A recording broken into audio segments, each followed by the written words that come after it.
Mesdames et messieurs, bonsoir et bienvenue dans ce journal en cette soirée du samedi 8 octobre 2022. Dans les informations de ce jour, page politique, le parti politique TGV se porte bien et conserve toute sa crédibilité dans la région Anjoy selon le coordonnateur régional de ce parti dans cette région. Les membres sont toujours convaincus des principes du président Anjradzuil selon leur déclaration. La section du parti dans la région Anjoy se dit également prête à faire face aux élections de 2023. Les détails avec Ramanan Zatouf. Le congrès départemental du parti politique TGV dans la région a commencé dans le district de Bekil le 23 septembre dernier. Le parti existe toujours et n'a aucunement perdu de sa force. Le congrès se poursuivra dans d'autres départements et se conclura par un congrès régional dans la capitale de la région, à Mboumbe-Anjoy. Le but du congrès est la rencontre entre les membres pour la préparation des élections 2023, mais aussi pour la présentation des engagements du président de la République. En tant que parti politique, il a le devoir d'éduquer et mettre en place les normes démocratiques, selon le coordonnateur régional du parti politique dans la région Anjoy. Cette éducation vient tout d'abord des membres du parti et devra aboutir à tous les citoyens, selon toujours les explications. Le parti politique TGV Anjoy est prêt à faire face aux élections de 2023. Et la sénatrice de Madagascar, l'Inde, Imboulati Narandiamanantenasu, a effectué une visite dans la commune rurale d'Andjepamak dans le district de Manzakanjin hier en tant que représentant des collectivités territoriales décentralisées. Elle a rencontré les maires dans la partie nord du district de Manzakanjin durant cette tournée afin de discuter et de partager les idées, mais de collecter également les doléances des maires pour le développement de leurs communes respectives.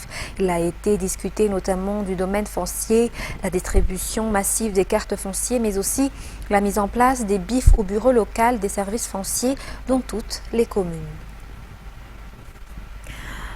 Dans la page économique, la commune rurale de Mavelne, dans le district de Swavnanjin, la région Itas, a bénéficié d'une centrale 100% solaire. Plus de 8200 habitants pourront ainsi jouir d'électricité solaire depuis le mois de juillet 2022. Cette infrastructure entre dans le cadre du programme national de la promotion de l'électrification rurale à travers les énergies renouvelables. Reportage d'Aniana Martina. C'est une commune rurale assez isolée. La commune de Mavelne, dans le district de Swavnanjin-Itas, est à 40 km d'Akadnunj-Sakai. C'est le lieu où a débuté le projet d'approvisionnement en électricité alimenté à 100% par l'énergie solaire. Cette centrale peut produire jusqu'à 120 kW d'électricité et fonctionne 24 heures sur 24 selon les explications.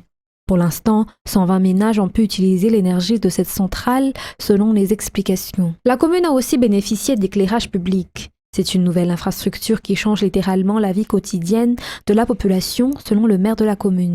C'est également l'un des vélrins du président Anjradzuil qui est réalisé ici à Mavelne, notamment le vélrin numéro 3, selon le gouverneur de la région. La réalisation de ce projet a aussi créé de l'emploi pour les jeunes de la région Itas, car les techniciens malagasy qui travaillent dans cette centrale sont des étudiants sortant de l'université d'Itas pour la plupart.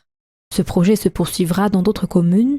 Le but est que Madagascar soit un modèle en Afrique en matière d'exploitation des énergies renouvelables, selon le ministre de l'Énergie, Andra Marson, durant l'inauguration de cette centrale solaire hier. Et justement, le nombre des cas d'insécurité a grandement diminué dans la commune rurale de Mavelne depuis l'installation de la centrale de production d'électricité. Selon les forces de l'ordre, plusieurs emplois ont pu être créés car 6 entreprises industrielles ont vu le jour en 2 mois. Toujours un reportage signé Anienne Martina. Rabirsan est un propriétaire d'entreprise d'ouvrage métallique à Mavelne. C'est son gagne-pain depuis toujours. Lorsqu'il n'avait pas encore d'électricité, il utilisait des groupes électrogènes. Les dépenses ont diminué depuis l'installation de la centrale solaire. Les résultats sont nettement meilleurs et cela allège les difficultés depuis que Mavelne a bénéficié d'électricité, selon Rabirsan. La lutte contre l'insécurité a connu de bons résultats. Cette commune était le fief des cambriolages auparavant et cela depuis des années. Maintenant, l'insécurité a grandement diminué en 2 mois. Plus de 40 lampadaires éclairent la commune de Mavelne. Selon les statistiques sorties par la société qui gère cette centrale solaire, 6 petites entreprises ont également vu le jour en 2 mois. Restons toujours dans la page économique, l'entreprise Madagascar Oil qui exploite l'huile lourde dans la partie sud-ouest du pays a montré sa volonté de collaborer avec l'État malagasy à travers l'approvisionnement de la Jirama. Le paiement et la livraison des produits ont été les facteurs qui ont suspendu la collaboration entre les deux entreprises auparavant. De ce fait, de nouvelles négociations sont à prévoir pour une nouvelle collaboration selon les responsables. Reportage de Oubnien Rassam Manan. Aucun contrat commercial n'a encore été signé en matière d'approvisionnement en huile lourde entre la société Jirama et l'entreprise qui en exploite dans la région Milek actuellement, malgré les divers essais qui ont donné de bons résultats en 2016.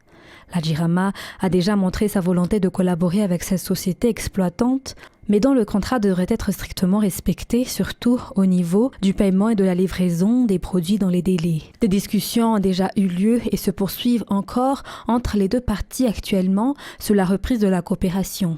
Cette société possède encore un stock de 157 000 barils d'huile lourde si 260 000 barils ont été exploités depuis. En parallèle, elle commercialise ses produits à des entreprises à un tir rabais actuellement, selon les explications. Et dans l'actualité sociale, l'école primaire publique d'Intanet Beilaf a été réhabilitée. Toutes les salles de classe, les bureaux de l'école, les murs de soutènement, mais aussi les toilettes ont été rénovées. Plus de 300 élèves y suivent des cours. Une association a pris en main la rénovation de l'école dans toute sa totalité pour que les enfants puissent bénéficier d'un lieu d'éducation digne. Dans les actualités internationales, en raison de risques d'arrestation et de détention arbitraire, la France appelle ses ressortissants de passage en Iran à quitter le pays dans les meilleurs délais, a fait savoir vendredi le Quai d'Orsay. France 24. L'information a été publiée vendredi sur le site du ministère des Affaires étrangères. Les ressortissants français de passage en Iran sont invités à quitter le pays dans les plus brefs délais, compte tenu des risques de détention arbitraire auxquels ils s'exposent. Cet avertissement intervient au lendemain de la publication d'une vidéo qui a révolté le Quai d'Orsay. Diffusée à la télévision d'État iranienne, ce documentaire présente ce couple de Français comme deux agents secrets arrêtés en mai dernier en Iran, puis accusés de complot contre la sûreté de l'État. Ils seraient sur place pour renverser le régime iranien et faire pression sur le gouvernement. Le Quai d'Orsay a immédiatement dénoncé une mise en scène indigne et a toujours nié les faits. Ces arrestations interviennent sur fond d'une vague de manifestations en Iran déclenchée le 16 septembre par la mort de Mahsa Amini après son arrestation par la police des mœurs. Depuis cette date, au moins 92 personnes ont été tuées selon l'ONG Iran Human Rights, alors qu'un bilan officiel fait état d'environ 60 morts, parmi lesquels 12 membres des forces de sécurité.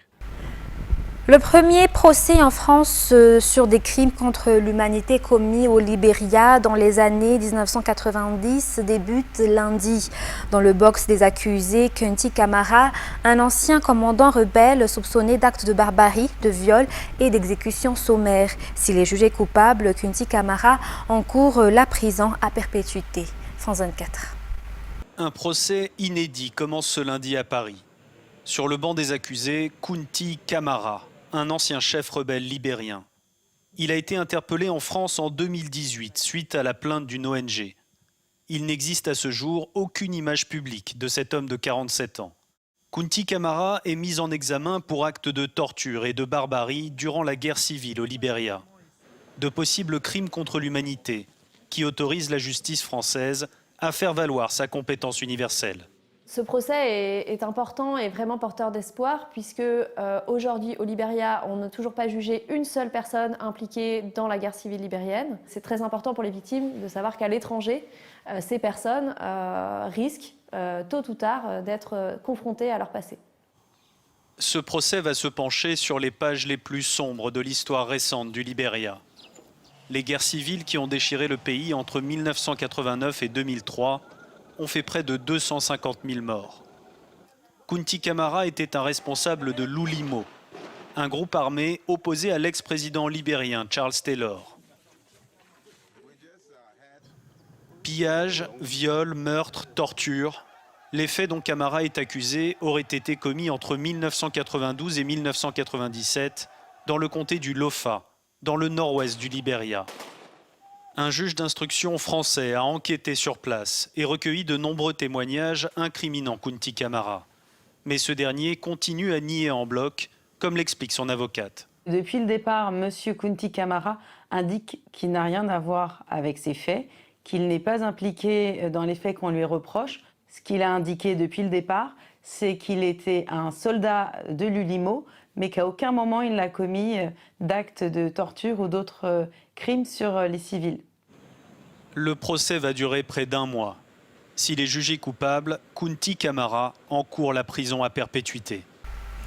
Pour terminer ce journal, toujours dans la page internationale, le prix Nobel de la paix a été conjointement attribué au Biélorusse actuellement incarcéré Ales Bialiatski, militant connu pour son travail à la tête du Centre des droits de l'homme Viasna, ainsi qu'au Centre pour les libertés civiles, une ONG de défense des droits humains ukrainienne, et à l'ONG russe Memorial, dont les bureaux ont été saisis quelques heures après l'annonce. France 24. Un prix hautement symbolique en pleine guerre en Ukraine. Le comité Nobel norvégien a récompensé un trio de représentants des sociétés civiles en Europe de l'Est, le militant bélarusse Ales Bialiatski, l'ONG russe Memorial et le Centre ukrainien pour les libertés civiles. Le comité Nobel norvégien souhaite honorer 3 champions remarquables des droits humains, de la démocratie et de la coexistence pacifique dans 3 pays voisins, la Biélorussie, la Russie et l'Ukraine. Suite à l'annonce du prix, le comité Nobel a appelé Minsk à libérer Ales Bialiatski. Avocat et militant âgé de 60 ans, il est incarcéré depuis 2020 et le vaste mouvement de protestation contre le régime d'Alexandre Loukachenko. Avec son organisation Viasna, il œuvre depuis les années 80 contre les arrestations arbitraires et les élections truquées dans un pays toujours plus autoritaire. Memorial, la plus ancienne ONG de défense des droits humains en Russie, a été dissoute en décembre par la justice russe. Créée en 1987 pour que les victimes de l'oppression de l'Union soviétique ne soient pas oubliées, l'organisation ne se contentait pas de ce devoir de mémoire. Ses membres ont documenté les crimes de guerre commis par Moscou, les détentions d'opposants à Vladimir Poutine ou encore les persécutions en Tchétchénie. En mars dernier, elle a porté plainte contre la société de mercenaires Wagner pour les exactions commises en Syrie. Malheureusement, nous avons une expérience négative énorme en ce qui concerne ce genre d'affaires en Russie. Et notre expérience montre qu'il est très dur d'aboutir à une enquête sur les meurtres, les disparitions forcées, etc. Le Centre pour les libertés civiles a quant à lui été fondé en 2007 à Kiev pour faire de l'Ukraine une démocratie à part entière. Depuis le début de l'invasion russe, il collecte des preuves des crimes de guerre commis contre la population civile. Le comité Nobel affirme que son choix n'est pas un cadeau empoisonné pour Vladimir Poutine qui célèbre ce vendredi ses 70 ans, tout en affirmant que ce prix est dirigé contre des régimes autoritaires qui doivent cesser de réprimer les militants des droits humains. Mesdames et messieurs, ainsi s'achève ce journal. Nous vous remercions de nous avoir suivis jusqu'à son terme. Sur ce, très bonne continuation et très bonne suite de programmes sur Viva. À très bientôt.